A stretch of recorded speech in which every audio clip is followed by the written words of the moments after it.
Hello students. जैसा कि 30 नवंबर 2021 को एसएसटी फर्स्ट टर्म का पेपर हुआ है और आज हम इस क्लास में उस पेपर के आंसर्स को देखेंगे।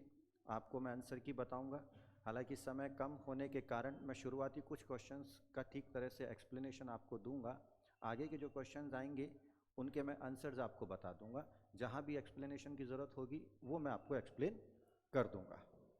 फिर उसके बाद जब आपकी ऑफलाइन क्लासेस होती हैं तो उसमें आप मुझसे किसी भी क्वेश्चन पर यदि आपको कोई डाउट है तो वो आप मुझसे पूछ सकते हैं। फ़ोन पर भी आप मुझसे पूछ सकते हैं, मैसेज करके भी आप मुझसे पूछ सकते हैं। तो देखिएगा, जो क्वेश्चन पेपर आपका आया वो एज़ पर एक्सपेक्टेशन रहा है। बहुत टफ नहीं रहा पेपर। डायरेक्ट क्वेश्चंस आपके एनसीईआरटी बुक से पूछे गए हैं। इसमें मैं आपको कुछ रेफरेंसेस दूंगा शुरुआती कुछ क्वेश्चंस के, कि वो कहाँ से किस चैप्टर से आए हैं, किस पेज नंबर पर उनका आंसर दिया गया है। ठीक है। ओवरऑल आपको जो है 60 क्वेश्चन इसमें अटैम्प्ट करने थे।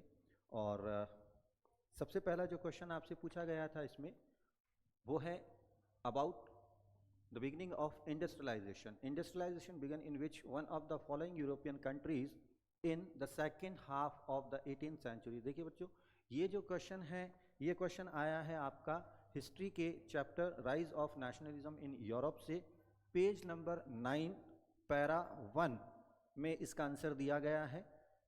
क्लियरली वहाँ पर मेंशन है, industrialization begin in England in the second half of the 18th century, but in France and parts of the German state it occurred only during the 19th century. So the answer is D, that is England. तो जैसा कि हमने देखा, Germany, France and Italy में काफ़ी बाद में आया है ये, और ये आया है during 19th century in other countries, और इंग्लैंड के अंदर ये आ गया था second half of the 18th century. शुरुआत ही इंग्लैंड से हुई थी इंडस्ट्रियलाइजेशन की। सेकेंड क्वेश्चन पर मूव करते हैं।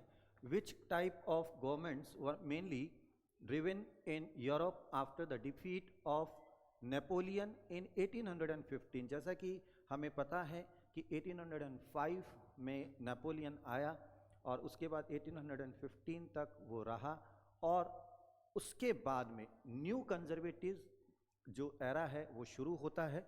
तो आप यहाँ ऑप्शंस देखिएगा, conservative, liberal, federal and feudal. The answer is A, conservative. ये इसी चैप्टर से लिया गया है, rise of nationalism in Europe. आप इसे देख सकते हैं page number 10 para a new conservatism after 1815, जहां पर क्लियरली मेंशन किया हुआ है, following the defeat of Napoleon in 1815 European governments were driven by a spirit of conservatism. Direct question है सभी के सभी। Then question number 3, which one of the following group of countries collectively defeated Napoleon in 1815? Same chapter है, page number 10 पर आपको इसका answer मिलेगा। Same para, new conservatism after 1815। Option दिए गए हैं इसमें, Britain, Russia, Prussia, Austria, Britain, Russia, Prussia and Australia, Britain, Russia, Netherland and Germany, Britain, Luxembourg, Germany and Italy. And the answer is option A, जहां पर ये clearly mention है page number 10 पर, in 1815 representatives of European powers, Britain, Russia, Prussia and Austria, Britain, Russia, Prussia and Austria who had collectively defeated Napoleon met। जब Napoleon को हरा दिया गया उसके बाद ये सभी पावर्स कहाँ पर मिले थे? वियना में। वियना कन्वेंशन हुआ था ताकि आगे यूरोप में जो भी कॉन्फ्लिक्ट हुआ है उसे किस तरह से सेटल करना है, उसको लेकर के एक मीटिंग हुई थी। ये पेज नंबर 10 पर दिया गया है। Now see the question number 4. In which one of the following countries did the first liberalist nationalist upheaval take place in July 1830? And the options are A, France, B, Germany, C, England and D, Italy. Question number 4 का answer है option number A, and that is France.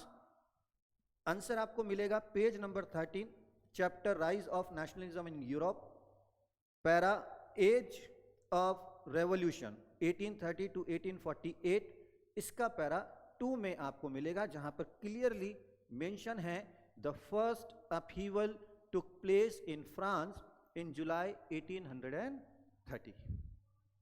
The first upheaval took place in France in July 1830. So the answer is A, France. Then the question number 5.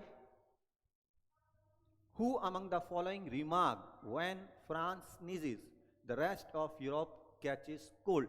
Same, ये question same paragraph से 2 या 3 line छोड़ करके ही लिया गया है. और page number 13, rise of nationalism in Europe, age of revolution 1830-1848. इसी पैराग्राफ में आप देखेंगे when France sneezes Metternich once remarked the rest of Europe catches cold. तो answer is Metternich, B. Answer is option B. Then question number 6. Who among the following was the architect for the unification of Germany? Same chapter, यानी कि ये छठा question है एक ही chapter से. 6th question का answer है ए, ऑटो वॉन बिस्मार्क. देखिएगा page number 19, rise of nationalism in Europe, making of Germany and Italy, para 2. From then on, Prussia took on the leadership of the movement for national unification. Its chief minister, Prussia के chief minister Otto von Bismarck, O.V. Bismarck, was the architect of this process, carried out with the help of Prussian army and bureaucracy. Direct question है. Then question number 7. Who among the following had sought to put together a coherent program for a unitary Italian republic during 1830s? Option are A, Victor Emmanuel I, Victor Emmanuel II, G, Mazzini and D, Count Cavour. 7 का answer है answer C, Mazzini. ये question का answer आपको मिलेगा इसी chapter के rise of nationalism in Europe, page number 20, Italy unified, para 1. स्पष्ट लिखा हुआ है वहां पर, during the 1830s Mazzini has sought to put together a coherent program for a unitary Italian republic. Clear? So the answer is C. Question number 8. In which one of the following states is overgrazing the main reason for land degradation? अब ये question जो है आपका वो आता है resource and development chapter से, और इसमें पेज नंबर 7 आप देखेंगे, और पेज नंबर 7 पर है land degradation and conservation measure में इसका आंसर दिया गया है. Answer is A. देखिएगा मैं आपको बताता हूं, सेम जो पैरा है इसमें से एक क्वेश्चन और बना है जिसको हम आगे डिस्कस करेंगे. आप पहले इसका आंसर देखते हैं. Mining sites are abandon after excavation work is complete, leaving deep scars and traces of overburdening. In states like Jharkhand, Chhattisgarh, Madhya Pradesh and Odisha, deforestation due to mining have caused severe land degradation. In states like, अब आइए, Gujarat, Rajasthan, Madhya Pradesh and Maharashtra. Gujarat, Rajasthan, Madhya Pradesh and Maharashtra. तो देखिएगा गुजरात, राजस्थान, मध्य प्रदेश इसमें option नहीं है, महाराष्ट्र इसमें option है. So the answer is A, Maharashtra. ये आगे कहता है in states like Gujarat, Rajasthan, Madhya Pradesh and Maharashtra, over grazing is one of the main reason for land degradation. अब आइए question number 9. Identify the soil which ranges from red to brown in color and saline in nature. देखिएगा ये question भी आपका resource and development chapter से लिया गया है. पेज नंबर 10 पर आप देखिएगा एरिड सॉइल, एरिड सॉइल साफ लिखा हुआ है वहां पर. Arid soil range from red to brown in colour, they are generally sandy in texture and saline in nature. Clear लिखा हुआ है. So the answer is arid soil, option C. Clear. फिर उसके बाद आप देखिएगा question number 10, which one of the following forces lead to maximum soil erosion in plains? Wind, glacier, running water and earthquake. Question option number 4 earthquake. इसका answer ज्यादा option number C running water. देखिएगा इसका answer आपको मिलेगा same chapter resource and development, page number 10, soil erosion and soil conservation para में आप देख सकते हैं। The running water cuts through the clay soil and makes deep channels, जिन्हें हम गलीज कहते हैं। The land become unfit for cultivation, ऐसी जमीन पर हम लोग कल्टीवेशन नहीं कर सकते, and is known as bad land. In the Chambal basin such land are called रवाइंस।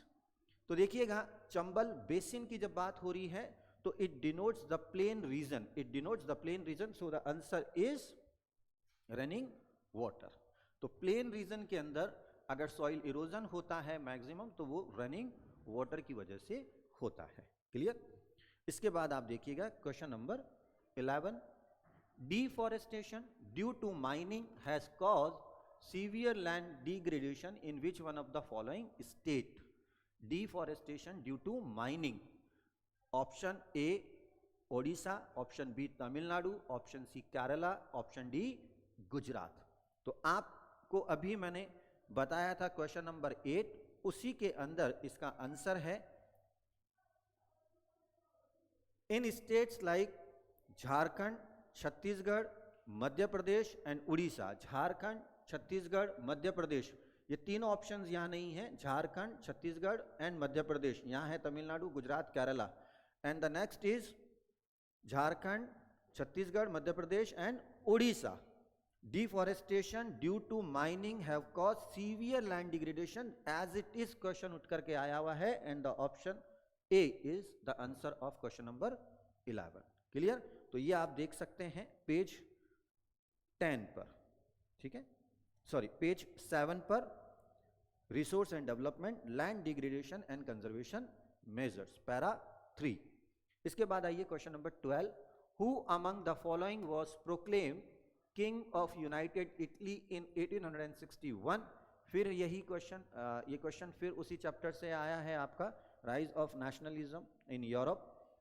Option number B is the answer, that is Victor Emmanuel second. देखिएगा आप इस आंसर को देख सकते हैं page number 21, rise of nationalism in Europe, para 1, para 1। यहां clearly mention है in 1860 they marched into South Italy and the kingdom of the two Sicilies and succeeded in winning the support of the local peasant in order to drive out the Spanish ruler in 1861। Answer आ रहा है इसका, in 1861 Victor Emmanuel II was proclaimed king of United Italy। Direct questions आए हैं बच्चों, और जैसा कि आपको क्लास में पढ़ाया गया है, एंड आई होप कि आपका पेपर बहुत अच्छा हुआ होगा, और मिनिमम 80% मार्क्स तो आपको इसमें स्कोर होने ही होने हैं। चलिए अब बात करते हैं हम लोग क्वेश्चन नंबर 13 पर। विच one of the following subject is included in the union list? देखिएगा फेडरलिज्म चैप्टर से क्वेश्चन आया हुआ है, पढ़ाते वक्त मैंने कहा था इंपॉर्टेंट चैप्टर है।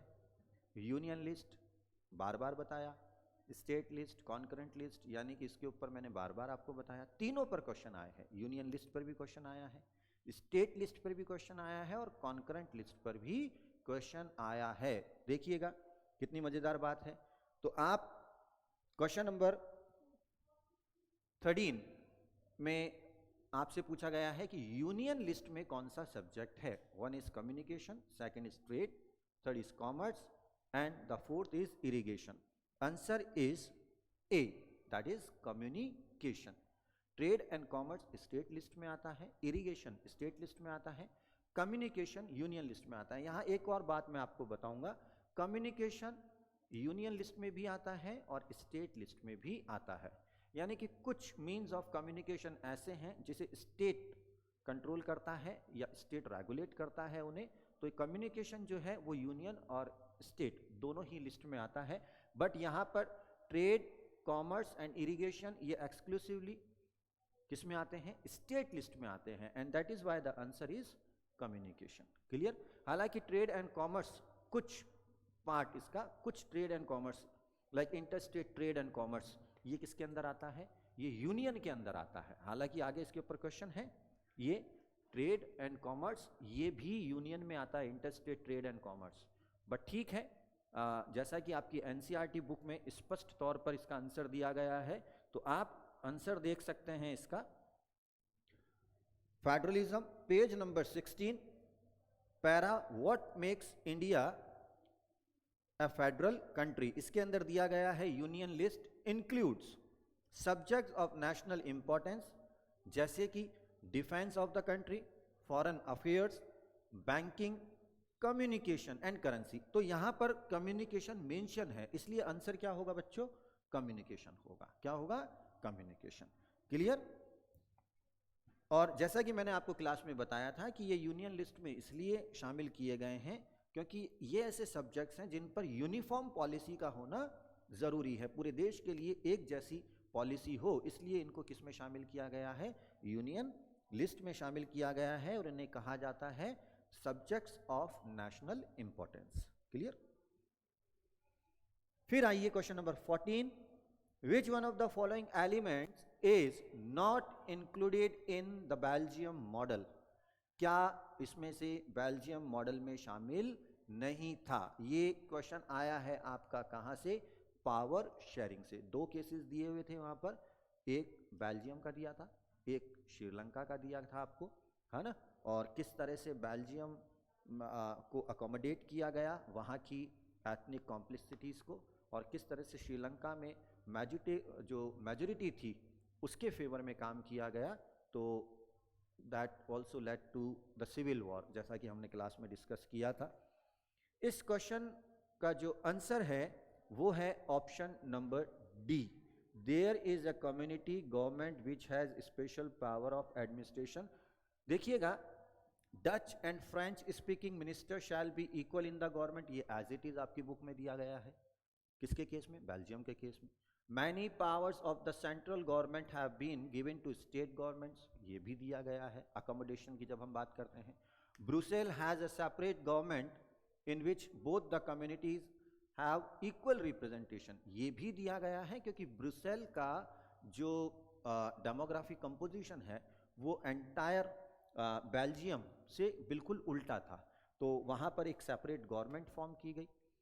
और there is a community government which has special power of administration, no this is wrong, क्योंकि आपकी बुक में क्या लिखा गया है, आपकी बुक में लिखा गया है apart from the central and state government there is a third kind of government, this community government is elected by people belonging to one language community, Dutch, French and German speaking, no matter where they live. This government has the power regarding cultural, educational and language related issues. This government has the power regarding cultural, educational and language related issues, not of the special power of administration. So the answer is D. Answer is D. Clear? Then let's see the question number 15.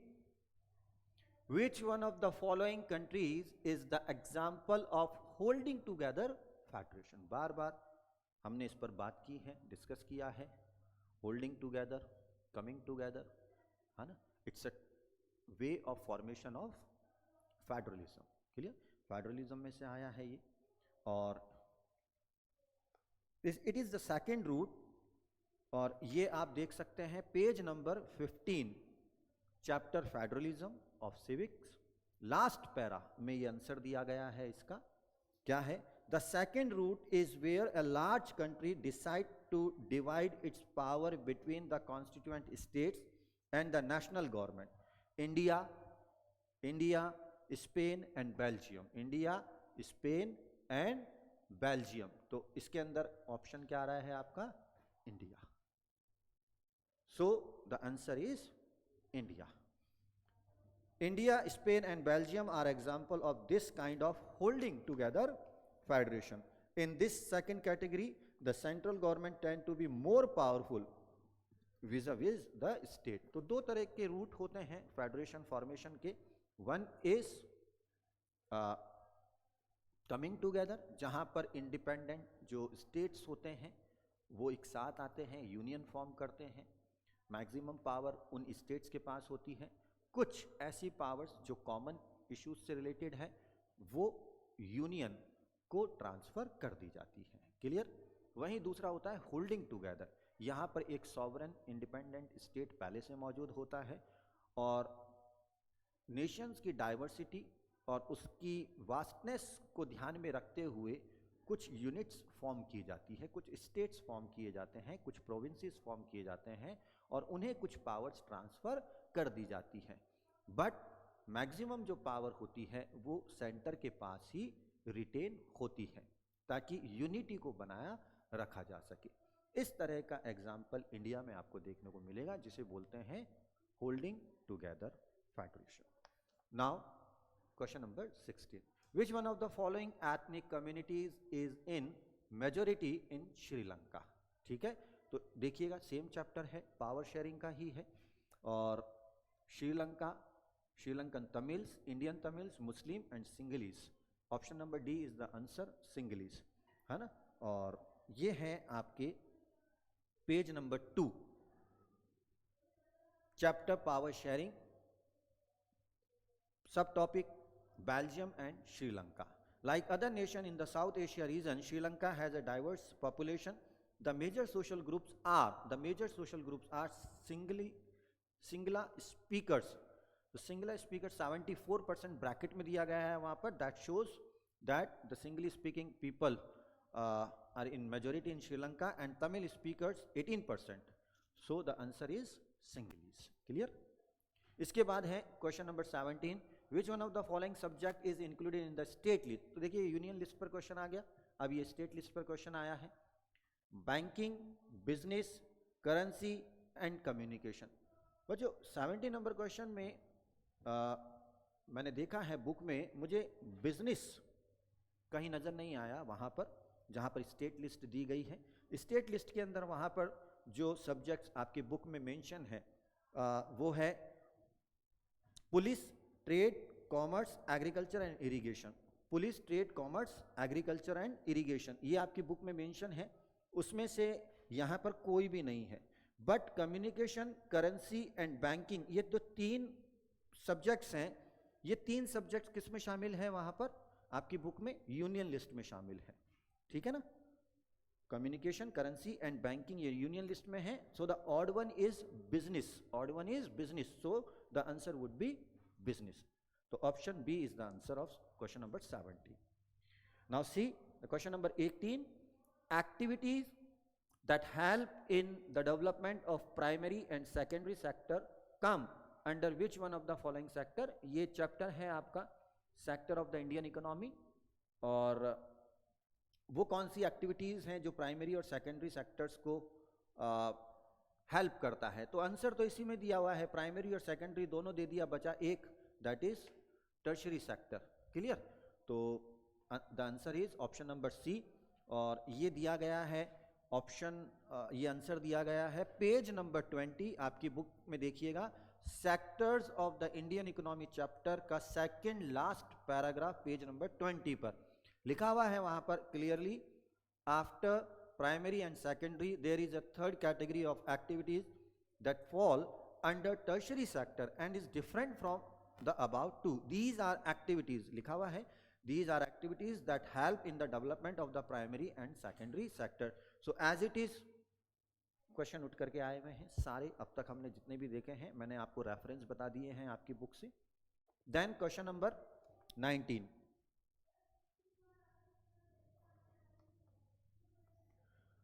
Identify the correct feature of unitary form of government from the following option. अब देखिएगा unitary form of government के features आपसे पूछे गए हैं और आपकी जो बुक है, बुक में फेडरलिज्म जो चैप्टर दिया गया है उसमें आप अगर देखते हैं पेज नंबर 15 पर फेडरलिज्म के फीचर्स दिए गए हैं। अगर आपने वो फेडरलिज्म के फीचर्स याद किए हैं तो इसमें से आपको 3 फीचर्स वो मिलेंगे जो फेडरलिज्म के हैं। किसके हैं? फेडरलिज्म के हैं। तो इसमें से आइडेंटिफाई द करेक्ट फीचर जो कि यूनिटरी का होगा। अब जो फेडरल का नहीं है वो किसका है? वो यूनिटरी का है। So the answer is option number D, the sub units are subordinate to the central government. ये किसका है? यूनिटरी का है, क्योंकि हमने देखा है कि फेडरलिज्म के अंदर जो सबऑर्डिनेट्स होते हैं, या वहां सबऑर्डिनेट वैसे तो नहीं होते हैं, बट जो स्टेट गवर्नमेंट्स होती हैं, है ना, वो अपने आप में ऑटोनॉमस होती है, अपने डिसीजन वो खुद ले सकती है। And these state governments are not subordinate to the central government. So this is the answer. ये यूनिटरी फॉर्म ऑफ गवर्नमेंट का फीचर है। 2 और more level of governments federalism में होता है। Different tiers of government govern the same citizens, यानी कि भारत में रहने वाले लोग सभी भारतीय हैं, किंतु हम सेंट्रल लेवल पर अलग गवर्नमेंट हमें गवर्न करती है, स्टेट लेवल पर अलग गवर्नमेंट हमें गवर्न करती है, और लोकल लेवल पर अलग गवर्नमेंट हमें गवर्न करती है। तो अलग अलग लेवल्स हैं गवर्नमेंट के, सेम सिटीजन्स को गवर्न किया जाता है at different tiers. Each tier of government has its own jurisdiction. तो जो लोकल गवर्नमेंट होती है उनका अपना एक दायरा होता है, उनके अपने कुछ सब्जेक्ट्स होते हैं। स्टेट गवर्नमेंट का अपना दायरा, अपने सब्जेक्ट्स होते हैं, उनको लेकर के वो लॉज बनाती हैं, रूल्स बनाती हैं, पॉलिसीज बनाती हैं। इसी तरह से यूनियन के भी अपने कुछ सब्जेक्ट्स और अपना एक दायरा होता है। ये तीनों के तीनों पॉइंट्स फेडरलिज्म के हैं। लास्ट जो बचा ऑप्शन डी, ये आंसर होगा आपका। क्लियर? चलिए अब देखिए question number 20। At the initial stages of development which one of the following sector was the most important of economic activity. ये डायरेक्ट क्वेश्चन आया है आपकी book page number 23, sector of Indian economy, para historical change in sector में आप देखेंगे generally it has been noted from the histories of many now developed countries that at initial stages of development primary sector was most important sector of economic activity। तो answer is primary, option number ए। तो बच्चों मैंने आपको बताया कि direct questions आपके बने हुए हैं, बुक से आए हैं। आप जब क्लास में आएंगे आपके एग्जाम ओवर होने के बाद में, तो हम एक बार और इसके ऊपर डिस्कस करेंगे। आपके जो भी डाउट हो, या कहीं जैसे अभी हमने देखा बिजनेस वाला ऑप्शन जो कि बुक में मेंशन नहीं है, बट 3 बुक में मेंशन है जो कि किस में है? यूनियन लिस्ट में। तो बचा हुआ एक, वो किसका होगा? स्टेट लिस्ट का। तो इसलिए उसका आंसर बिजनेस हो गया है। क्लियर? इसी तरह से ये है, यूनिटरी फॉर्म ऑफ गवर्नमेंट के फीचर्स नहीं दिए गए हैं, बट फेडरल के फीचर्स दिए गए हैं। तो फेडरल के 3 फीचर्स मैच कर गए हैं, चौथा अपने आप में इसका आंसर हो जाएगा। तो इस तरह के कुछ क्वेश्चंस आपसे पूछे गए हैं, बहुत इजी है। चलिए आगे बढ़ते हैं इसमें। Question number 21, activities in which natural products are change into other form come under which one of the following sector. जैसा कि मैंने क्लास में भी आपको पढ़ाया है कि नेचुरल रिसोर्सेज को जब हम डायरेक्टली यूटिलाइज करते हैं without refining them and without making और without converting them into another product, तो वो प्राइमरी सेक्टर होता है। जब हम उनको बदल करके एक नया प्रोडक्ट तैयार करते हैं, that come under the category of manufacturing, that is the secondary. Clear? तो answer is B, secondary. Question number 21। Question number 22, the product received by exploiting natural resource come under which one of the following sector। Direct देखिएगा, ये और ये दोनों ही question एक दूसरे से related हैं। इसमें लिखा हुआ है product received by exploiting natural resource, यानी कि आप जहां नेचुरल रिसोर्स को डायरेक्टली एक्सप्लॉइट करते हैं वो किसके अंदर आता है? वो आता है primary sector. Option number D is the answer. Then which one of the following factor is mainly responsible for declining water level in India. देखिएगा, अब option number A irrigation, industrialisation, urbanisation, all these activities come under over utilisation. यानी कि हम या तो utilise करेंगे proper manner में, या अंडर यूटिलाइज करेंगे किसी रिसोर्स का, या फिर ओवर यूटिलाइजेशन करेंगे। तीन ही केसेस होंगे, अंडर यूटिलाइजेशन, यूटिलाइजेशन या ओवर यूटिलाइजेशन। और इंडस्ट्रियलाइजेशन, इरिगेशन, अर्बनाइजेशन, ये क्या है? ये सभी की सभी एक्टिविटीज हैं। ये कब परफॉर्म होगी? जब यूटिलाइजेशन होगा। अब यूटिलाइजेशन या तो ओवर होगा, या अंडर होगा, या प्रॉपर होगा। Clear? So the answer is D. Over utilisation होगा तो क्या होगा? वाटर लेवल डिक्लाइन होगा। साफ आंसर है यहां पर, answer D, over utilisation. Book में एज इट इज दिया हुआ है। Then question number 24, which one of the following subject is included in the concurrent list? क्या बताया था मैंने आपको? यूनियन पर क्वेश्चन, स्टेट पर क्वेश्चन, कॉन्करेंट पर भी क्वेश्चन आ गया आपका, तीनों लिस्ट पर क्वेश्चन आ गया। ठीक है, ट्रेड देख ही लिया अभी हमने, कॉमर्स पर अभी बात हो ही गई हमारी, एग्रीकल्चर अभी मैंने आपको बताया स्टेट लिस्ट में शामिल है। बचा क्या? मैरिज। क्या बचा? Marriage. Marriage comes under concurrent list. So the answer is option number D. Clear? अब देखिए 25 असर्शन एंड रीजन से रिलेटेड क्वेश्चन है। बहुत इजी क्वेश्चन है बच्चों। टू स्टेटमेंट्स दिए गए हैं, एक असर्शन है and the second is the reason of that assertion. हमें बताना है क्या सही है। ये नीचे ऑप्शंस दिए गए हैं ए बी सी डी। इसमें बताया ए आर दोनों करेक्ट है, R is the correct explanation. A R दोनों करेक्ट है but R is not the correct explanation. A correct है, आर इनकरेक्ट है, ए इनकरेक्ट है, आर करेक्ट है। ये ऑप्शंस दिए गए हैं। चलिए पढ़ते हैं। After Russian occupation in Poland the Russian language was imposed on its people. ये बात बिल्कुल सही है। आपकी बुक में एज इट इज ये सेंटेंस दिया गया है कि रशिया का जब ऑक्यूपेशन किया गया, रशिया ने जब पोलैंड को ऑक्यूपाई किया तो वहां पर जो लोग थे वो पॉलिश लैंग्वेज बोलते थे, तो वहां पर रशियन लैंग्वेज इंपोज की गई कि सारे ऑफिशियल काम, एजुकेशन, सब कुछ किस में होगा? रशियन लैंग्वेज में होगा। क्लियर? और इसी कारण से क्या हुआ कि जो पोलैंड के लोग थे, जो पॉलिश स्पीकिंग पीपल थे, तो उन्होंने अपनी लैंग्वेज को एक सिंबल के तौर पर यूज करना शुरू कर दिया in order to show the solidarity among the people of Polish speaking language.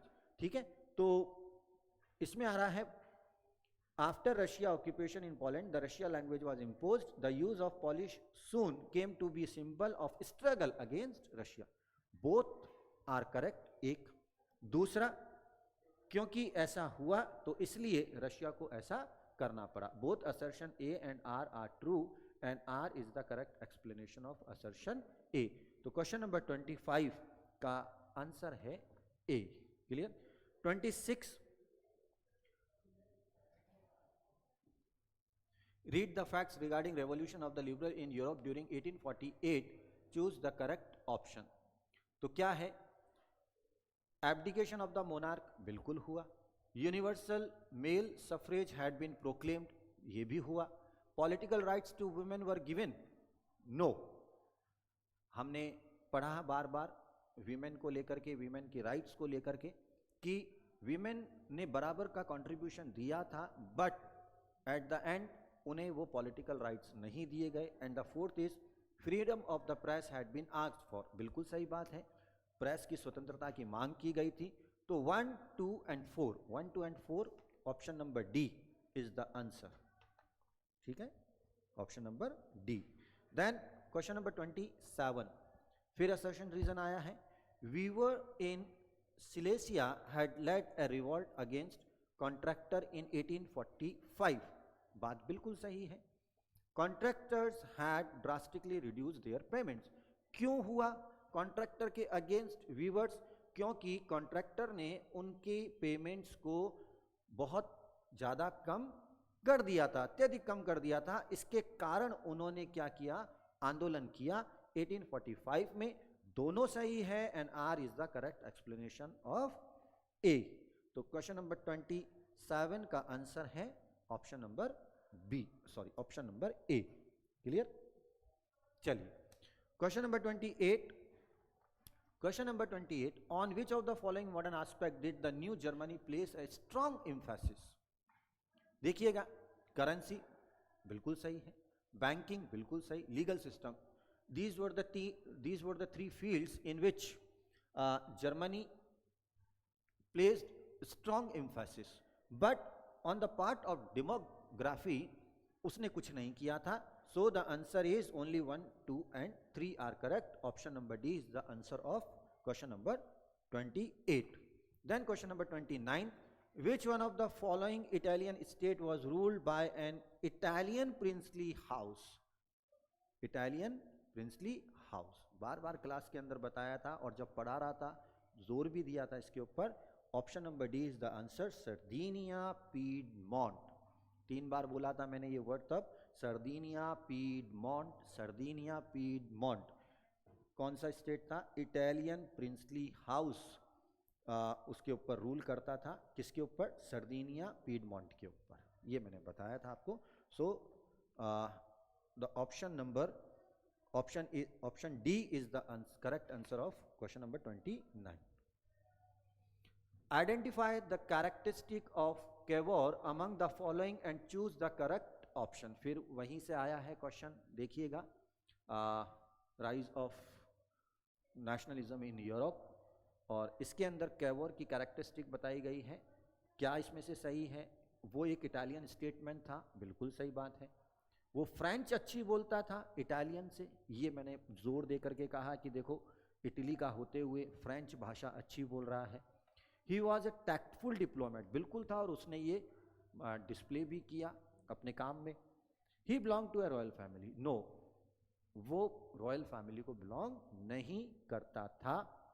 Option number 1, 2 and 3 आ रहा है बी में, तो option number B is the correct answer of question number 30।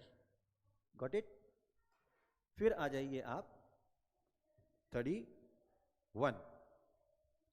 31 का आंसर है, समय कम है इसलिए मैं आपको आंसर बता रहा हूं। 31 का आंसर है ए, यानी both A and R are true and R is the correct explanation of assertion A. Britain में नेशन स्टेट का फॉर्मेशन हुआ जो कि सडन अपहीवल का रिजल्ट नहीं था। बिल्कुल, हमने जब देखा था कि ब्रिटेन का केस क्या है, तो ब्रिटेन के अंदर बहुत धीरे धीरे ग्रेजुअली डेवलपमेंट हुआ और उसके बाद वो एक नेशन स्टेट बना। ऐसे ओवरनाइट वहाँ पर कुछ नहीं हुआ, कोई सडन अपहीवल वहाँ पर नहीं आया कि एकदम से क्रांति हो गई और वहाँ पर वो रातों रात नेशन स्टेट बन गया। नो, समय लगा वहाँ पर, है ना। ये बात बिल्कुल सही है। Ethnic groups of Britain extended its influence, बिल्कुल सही बात है कि इंग्लैंड का जो एथनिक ग्रुप है, हमने देखा था कैथोलिक थे, प्रोटेस्टेंट थे, तो किस तरह से उन्होंने स्कॉटलैंड, वेल्स वगैरह के ऊपर अपना जो एथनिक इन्फ्लुएंस है वो इम्पोज किया था। Both are correct and R is the correct explanation of A, बिल्कुल सही बात है।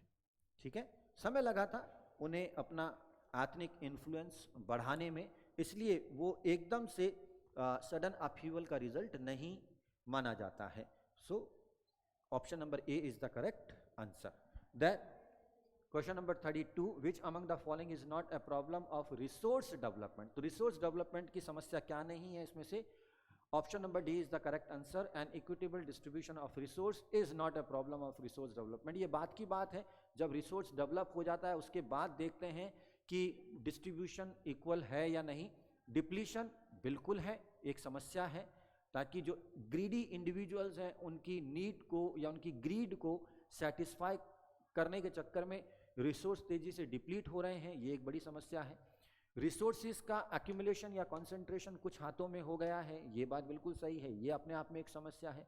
इनडिस्क्रिमिनेट एक्सप्लॉयटेशन ऑफ रिसोर्सेज, बिना सोचे समझे कहाँ कैसे कहाँ पर यूज करना है रिसोर्स को, उसका एक्सप्लॉयटेशन किया जा रहा है, ये बिल्कुल एक समस्या। इक्विटेबल डिस्ट्रीब्यूशन समस्या कैसे है? इक्विटेबल डिस्ट्रीब्यूशन तो सही है, इक्विटेबल डिस्ट्रीब्यूशन तो सही है, तो ये प्रॉब्लम नहीं हो सकती। तो question option number D is the correct answer of question number 32, option number D.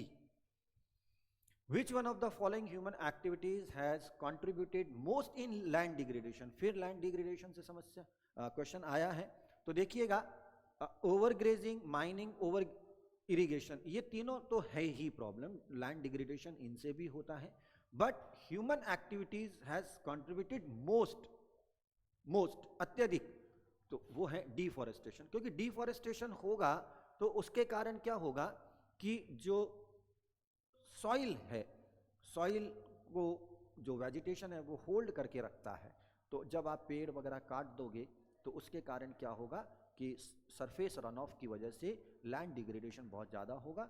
Chambal वाले जो रीजन में प्रॉब्लम है वो इसी वजह से आई है। एक समय पर वहाँ जंगल हुआ करते थे बट वो काट दिए गए हैं। आज पंजाब हरियाणा वगैरह के अंदर अगर आप देखेंगे, ठीक है, बड़े स्तर पर वहाँ पर खेती होती है, बट एक समस्या डिफॉरेस्टेशन के चलते सॉइल लैंड डिग्रेडेशन की खड़ी होती है। तो ये बड़ा एक रीज़न माना जाता है लैंड डिग्रेडेशन का। उसके बाद आइए क्वेश्चन नंबर 34। क्वेश्चन नंबर 34 का आंसर है A, both assertion and reason are true and R is the correct explanation. Indian farmers should diversify their cropping pattern from cereal to high value crop। ये बात बिल्कुल सही है कि पिछले कुछ सालों में हमने देखा है कि भारतीय किसानों ने अपनी क्रॉपिंग को डाइवर्सिफाई कर दिया है, हाई वैल्यू क्रॉप्स पर वो ज़्यादा फोकस कर रहे हैं। This will increase income and reduce environmental degradation simultaneously. बिल्कुल बात सही है, उन्होंने ऐसा दो कारणों से किया है। पहला, हाई वैल्यू क्रॉप है तो नो डाउट इनकम इंक्रीज होगी, और दूसरा क्योंकि क्रॉपिंग मैथड चेंज हो जाता है तो उसकी वजह से एनवायरमेंटल डिग्रेडेशन की जो समस्या है वो भी कुछ हद तक हम लोग कंट्रोल कर सकते हैं। तो option number A is the correct answer. Clear? उसके बाद 35 का आंसर है option number A, both assertion and reason are true and R is the correct explanation. Assertion है majority community is dominant in a few democratic state. ये बात बिल्कुल सही है कि कुछ लोकतांत्रिक देश हैं वहाँ पर जो मेजॉरिटी कम्युनिटी है यानी कि जो बहुसंख्यक समुदाय है उनकी एक डोमिनेंसी होती है। भले ही वहाँ पर लोकतंत्र है, बावजूद उसके dominance can undermine the unity of the country. बिल्कुल सही है, जब मेजॉरिटी अपनी डोमिनेंसी रखेगी, अपना प्रभाव माइनॉरिटी के ऊपर जमाने की कोशिश करेगी, तो माइनॉरिटी के मन में मेजॉरिटी को लेकर के कभी भी रिस्पेक्ट की फीलिंग नहीं होगी। तो उससे क्या होगा कि उनमें एक सेंस ऑफ बिलोंगिंगनेस नहीं होगा and that will finally lead to the division of the country, और उससे देश की एकता कमजोर होती है। क्लियर? दोनों ही सही है and A is the answer. Question number 36। Question number 36 का आंसर है ए, पावर शेयरिंग इज गुड। ये बात बिल्कुल सही है। ये क्या करती है, अलग अलग जो सोशल ग्रुप्स होते हैं सोसाइटी के अंदर, उनके बीच में होने वाली कॉन्फ्लिक्ट्स की पॉसिबिलिटी को रिड्यूस कर देती है, इसलिए ये अच्छी है। तो आंसर है ही ये ए। फिर उसके बाद आता है क्वेश्चन नंबर 37। क्वेश्चन नंबर 37 का है कि choose the correct pair among the following. एक तरफ कंट्री और एक तरफ एडमिनिस्ट्रेशन दिया गया है, तो करेक्ट क्या है इसमें से? तो करेक्ट है इसका आंसर 37 का D, Russia not unitary. Russia में कॉन्फेडरेशन रहा। China is not a federal, China is a unitary country. Canada is a federal country, not unitary. Argentina is a federal, it is correct. तो option number D is the answer. Then question number 38। Question number 38 का answer है A, both A and R are true and R is the correct explanation. Distrust between Sinhalese and Tamil communities turn into widespread conflict in Sri Lanka। ये बात बिल्कुल सही है क्योंकि Sinhalese majority में थी, इन्हें प्रिविलेजेस दिए गए, राइट्स दिए गए, अपॉर्चुनिटीज दी गई, जॉब्स में, एजुकेशन में, हर जगह। क्लियर? तमिल कम्युनिटीज को ये सब नहीं मिला, तो ऑब्वियस सी बात है इनके बीच में कॉन्फ्लिक्ट होना लाजमी था। आ रहा है डिस्ट्रस्ट, तो डिस्ट्रस्ट होता है तो यूनिटी कमजोर होती है देश की। पहले जो क्वेश्चन आया उसका आंसर भी यही है। 1956 act recognise singly as the only official language. ये बात बिल्कुल सही है कि जब श्रीलंका 1949 में आज़ाद हुआ उसके बाद में सिंगली लैंग्वेज को ऑफिशियल लैंग्वेज का दर्जा दिया गया। उसके लिए एक एक्ट लाया गया था 1956 में। ऐसा किया गया तब जाकर के तमिल कम्युनिटीज़ के मन में सिंगलीज के प्रति एक डिस्ट्रस्ट का भाव पैदा हुआ। तो option number A is the correct answer. Then question number 39, question number 39 का करेक्ट आंसर है A, identify horizontal power sharing arrangement among the following in modern democracy. हाल ही में कुछ ही दिन पहले हम लोगों ने हॉरिजॉन्टल पावर शेयरिंग पर बात की थी। इसमें कह रहे हैं डिफरेंट ऑर्गन्स ऑफ गवर्नमेंट, तो हॉरिजॉन्टल पावर शेयरिंग अरेंजमेंट में मॉडर्न डेमोक्रेसी में क्या होता है, हॉरिजॉन्टल यानी कि एक स्तर पर अलग अलग गवर्नमेंट के जो ऑर्गन्स होते हैं उनके बीच में पावर को share, legislature, judiciary, executive and other government agencies, institutions, उनके बीच में पावर डिस्ट्रीब्यूटेड होती है। तो option number A is the correct answer. Government at different level, no, ये वर्टिकल हो जाता है। Different social group, no. Different parties, pressure groups and movements, no. तो option number A is the correct answer 39 का। Then question number 40, question number 40 का answer है answer C, 1D, 2C, 3B, 4A। यहां पर दिया गया है union list, state list, concurrent list, subsidiary matter. मिलान करना है। यूनियन लिस्ट में क्या आएगा, यूनियन लिस्ट में आएगा डिफेंस, अभी हमने देखा। स्टेट लिस्ट में क्या आएगा, पुलिस, बुक में दिया गया है as it is. Concurrent list में फॉरेस्ट, क्योंकि फॉरेस्ट कवर बढ़ाना है गवर्नमेंट को, तो एक यूनिफॉर्म पॉलिसी उसके लिए ज़रूरी है, तो इसलिए उसको कॉन्करेंट लिस्ट में डाला गया है ना। पहले ये आता था स्टेट लिस्ट में, फिर इसको कॉन्करेंट में शामिल कर दिया गया। फिर उसके बाद सब्सिडरी मैटर है, क्योंकि नया नया आया है, आईटी सेक्टर आपके वहाँ दिया गया है, तो इंफॉर्मेशन टेक्नोलॉजी से रिलेटेड जो है वो सब्सिडरी मैटर के अंदर आता है, जिसको हम लोग रेजिडरी भी बोलते हैं। तो option number C is the correct answer. Clear? Then question number 41, which of the following countries is an example of coming together. तो देखो कमिंग टुगेदर भी आ गया, होल्डिंग टुगेदर भी आ गया। तो कमिंग टुगेदर के अंदर सीधी सी बात है यूनाइटेड स्टेट्स ऑफ अमेरिका इसका आंसर है, क्योंकि इंडिया, स्पेन, बेल्जियम ये हमने देख ही लिया था, और यूनाइटेड स्टेट्स पहला ऐसा स्टेट है पूरे वर्ल्ड में जहाँ पर फेडरेशन का फॉर्मेशन हुआ, वहीं से फेडरलिज्म का जो आइडिया है वो आया है।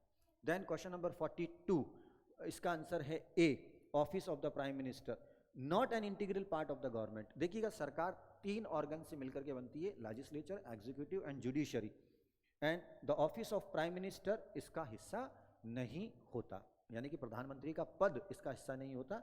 ये तीनों मिलकर के क्या कहलाते हैं, गवर्नमेंट कहलाते हैं। चलिए अब आ जाइए क्वेश्चन नंबर 43, क्वेश्चन नंबर 43 का आंसर है A, both assertion and reason are correct and R is the correct explanation. Question number 43 A, इसके अंदर है Kerala low infant mortality rate, अभी कुछ दिन पहले पढ़ा, बिल्कुल सही बात है। केरला में लिटरेसी लेवल अच्छा है, इन्फेंट मोर्टेलिटी रेट उसकी कम है। Kerala educate provision of basic health and education facility as it is book से उठ करके आया है, क्योंकि ऐसा है इस वजह से लो इन्फेंट मोर्टेलिटी रेट है, ये बात बिल्कुल सही है। फिर उसके बाद आता है क्वेश्चन नंबर 44 का आंसर आ जाता है आपका less than 12,000, less than 12,000। Suppose there are 4 families in your locality, the average per capita income of whom is less than 10,000. If the income of 3 family is less than 6,000, less than 8,000 and less than 14,000 respectively, what would be the income of the 4th family? तो सीधा सा है इसका answer, that is less than 12,000, ठीक है। फिर उसके बाद आ जाता है which one of the following sector shows the highest share in GDP। तो जीडीपी में सबसे ज़्यादा शेयर किसका है, बताया है क्लास में, टर्शरी का है। जब हम आज़ाद हुए थे तब प्राइमरी का था, धीरे धीरे हमने इसको कम किया, टर्शरी में हमने काफ़ी तरक्की की है। तो आज हमारी इकोनॉमी में यानी कि जीडीपी में 60% जो शेयर है वो किसका है, टर्शरी सेक्टर का है जीडीपी में।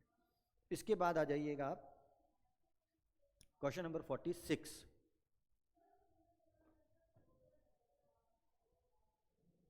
Question number 46, question number 46, which one of the following sector shows the highest share in employment in 2017-18 in India। 2017-18 में सबसे ज़्यादा एम्प्लॉयमेंट किस सेक्टर में देखने को मिला है, दैट इज प्राइमरी सेक्टर। सबसे ज़्यादा एम्प्लॉयमेंट प्राइमरी सेक्टर में जनरेट हुआ है। उसके बाद सेक्शन सी आया है आपका क्वेश्चन नंबर 47, इसका आंसर है 47 का answer A, how is the primitive subsistence agriculture related with jhuming. Jhuming is shifting cultivation, shifting agriculture, और अभी आपका जब टेस्ट लिया गया था उसमें इस पर क्वेश्चन भी दिए थे। So it is based on shifting cultivation. ये नॉर्थ ईस्टर्न जो स्टेट है इंडिया के, वहाँ पर इसे झूमिंग कहा जाता है, किसको, शिफ्टिंग कल्टीवेशन को। क्लियर? स्लैश एंड बर्न देखिएगा, ये भी एक तरह का शिफ्टिंग कल्टीवेशन है। पहले फसल बोई जाती है, फिर उस फसल को काट लिया जाता है, फिर जो कुछ बचता है उसको बर्न कर दिया जाता है, इस तरह से, है ना। The slash and burn agriculture is known as conuco in which one of the following country. 48 का आंसर है ए, वेनेजुएला के अंदर। सीधा क्वेश्चन आपके एनसीईआरटी से आया हुआ है। Slash and burn agriculture known as roca in which one of the following country. Roca कहा जाता है इसको? 49 आंसर इज सी, ब्राजील के अंदर इसको रोका कहा जाता है। Identify the major problem of jhuming. Jhuming की क्या समस्या है इसमें से? आप देखिएगा, इसकी समस्या है 50 का answer is D, low production. Low production इसकी समस्या है, आप ज़्यादा इसमें प्रोड्यूस नहीं कर सकते। इतना ही होता है कि जिससे आप एग्जिस्ट कर सकते हो, है ना, इसमें सरप्लस में नहीं होता है। इंडिया में स्लैश एंड बर्न एग्रीकल्चर को बेवार कहा जाता है। कहाँ, किस स्टेट में इसको बेवार कहा जाता है? Option number B, Madhya Pradesh में इसको बेवार कहा जाएगा। ठीक है। उसके बाद क्वेश्चन नंबर 52। क्वेश्चन नंबर 52 का आंसर है ए। 1 का ए, 2 का बी, 3 का सी, 4 इज डी। ये अलग अलग नाम दिए गए हैं शिफ्टिंग कल्टीवेशन के। वलरा जो है वो इसको राजस्थान में कहा जाता है।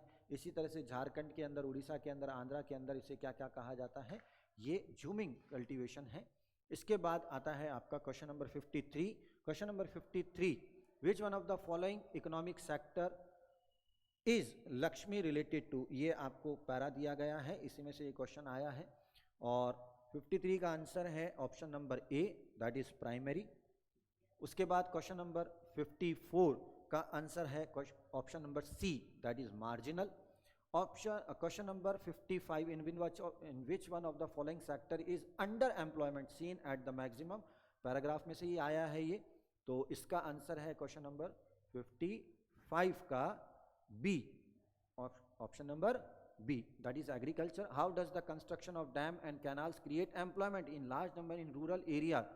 56, option number is C, adjustment of large number of unskilled labourer, यानी कि अनस्किल्ड लेबरर को इसमें एडजस्ट कर लिया जाता है, काम मिल जाता है, एम्प्लॉयमेंट जनरेशन होता है। उसके बाद क्वेश्चन नंबर 57 का आंसर है A, which one of the following is the main result of increasing irrigation facility in the field of agriculture? That is increase in production. अगर आप इरिगेशन फैसिलिटीज को बढ़ाओगे तो नो डाउट प्रोडक्शन बढ़ेगा, जो कि 1966 में ग्रीन रेवोल्यूशन आया, वहाँ पर इरिगेशन के ऊपर काम किया गया था और उससे हमारा एग्रीकल्चर प्रोडक्शन बढ़ा। And question number 58, question number 58 का आंसर है D, which one of the following irrigation generally comes under public sector. देखिएगा, कुएं किसान अपने खेतों में खुदवा लेते हैं, हम भी खुदवा लेते हैं, ट्यूबवेल हम सब लगवा लेते हैं, प्राइवेट टैंक भी हम बनवा लेते हैं, तो ये सब प्राइवेट मेंबर कर सकता है, प्राइवेट इंडिविजुअल। बट हम लोग कैनाल नहीं बनाते, कैनाल पब्लिक सेक्टर के अंदर आता है, सरकार तैयार करके देती है कैनाल, तो आंसर इज डी, कैनाल। 58, फिर उसके बाद 59 का आंसर है सी और 60 का आंसर है A. This is all about your paper. Clear? अब जब आप क्लास में आएंगे, अगर आपके किसी भी क्वेश्चन को लेकर के कोई डाउट है तो आप मुझसे पूछिएगा, अदरवाइज आप अपना स्कोर चेक कर लीजिएगा, कितने क्वेश्चन आपके करेक्ट हुए हैं, कितने इनकरेक्ट रहे हैं, अगर इनकरेक्ट हुए तो क्यों हुए, कहाँ चूक हुई। सेकंड टर्म जब आपके आएंगे तो हमें किन एरियाज़ पर काम करना है, कौन सी गलतियां हमें नहीं दोहरानी हैं, तो उन सभी बातों को एनालाइज करके हम आगे बढ़ेंगे। Thank you so much.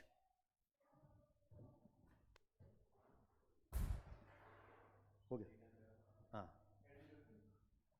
नहीं अभी नहीं किया, बस कर ही रहा था।